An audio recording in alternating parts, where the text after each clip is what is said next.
Hello and welcome to Walking Football in the Welsh Coalfield regions. My name is Egan Goodsion. I am a current Masters student here at the University of South Wales, and this project is a collaboration between the Coalfields Regeneration Trust and Knowledge Economy Skills Scholarship. To provide some background on the research, we are looking at former mining communities within Wales. So this is places where the mining industry was the key industry in the area, and after the forced closures, these places have experience distinct health disparities. These include things such as lower life expectancy, a higher number of older adults, a higher number of reported mental health issues, and higher disability and incapacity benefit claimants. Football could potentially be a good way at addressing these health disparities, especially with the rich history football and coal has in Wales. Football originally became popular in South Wales as an influx of people migrated there in order to work in the coalfield regions. Specifically in regards to women's sport, women supported the coalfield regions and the miners, raising money for them during the lockout. Many believe their political involvement and the growing popularity of the women's sport was the reason for the ban from 1922 to 1970 in Wales. Currently, football is the most popular sport in Wales, and walking football is also growing, being the latest iteration of this. They are currently FAW associate members and have recently become a part of the International Walking Football Organisation. Walking football has the potential to address these issues in the Welsh Coalfield regions. So more about the research. This is a mixed method study, starting with a systematic literature review exploring current peer-reviewed literature revealing key benefits but a need for further research, with nothing in the Welsh or former mining communities. Focus groups were then used to gain a perspective of participants of walking football from the people in the Welsh Coalfield regions. The results were then used to form the foundations, building a nationwide walking football survey through Wales to test the perception of benefits on a large scale and to investigate the generalisability of opinions of walking football in Wales. There are also some questions asked about how the game should change and develop as it moves forward. The focus groups were conducted with 2 teams in South Wales from coalfield regions, a men's team and a women's team. There were 2 focus groups from each team with 4 people in each focus group. Key themes from the focus group interviews included details and descriptions, which were things such as barriers to sport, more generally speaking, so things that wouldn't allow them to play 11-a-side football, club differences and participant descriptors. Another theme was the physical theme, where people felt fitter, they felt more encouraged to take part in other physical activity.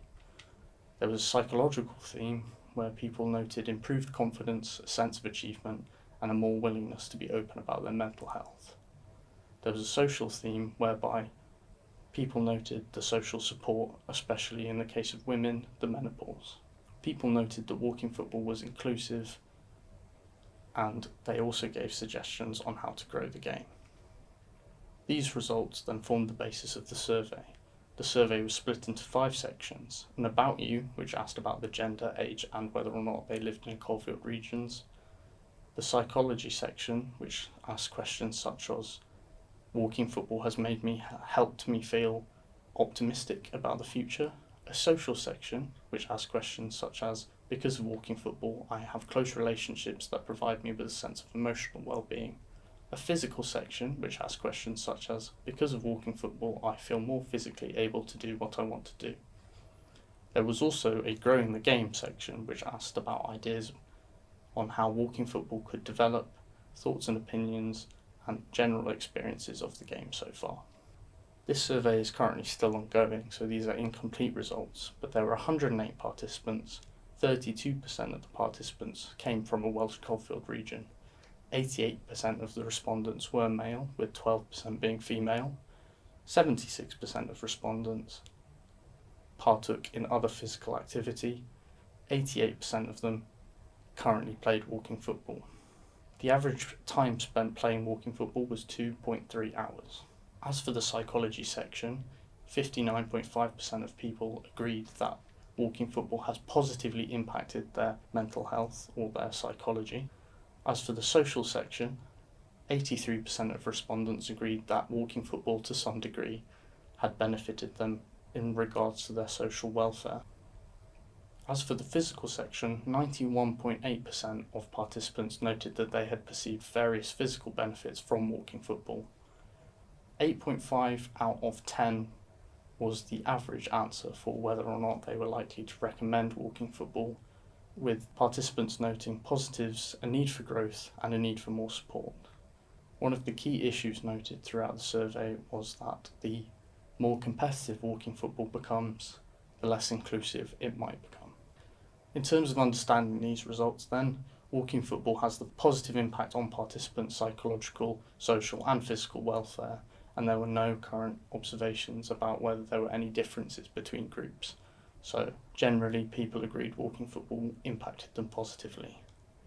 Participants noted a need for greater promotion, support and the growth of walking football specifically in the Coalfield region, as it has the potential to provide an effective physical activity intervention addressing health disparities in the regions. Throughout the focus groups and the survey, female participants reported significant benefits from walking football, especially in relation to menopause and social support. Therefore, more research is necessary. In terms of research, looking at women, looking at coalfield regions, and also looking at the delivery of those who are involved in walking football, such as coaches and referees, exploring other adapted sports such as walking rugby or walking netball, as well as looking at the extent of benefits for people's physical, psychological and social well-being is definitely important.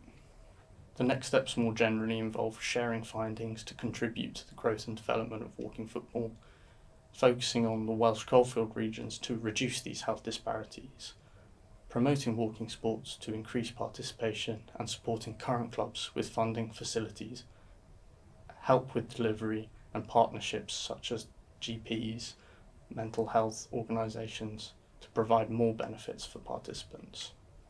If you have any questions about the research or would like to know more, here are some contact details. Thank you for listening to my walking football presentation, and I hope there are many more walking football conferences.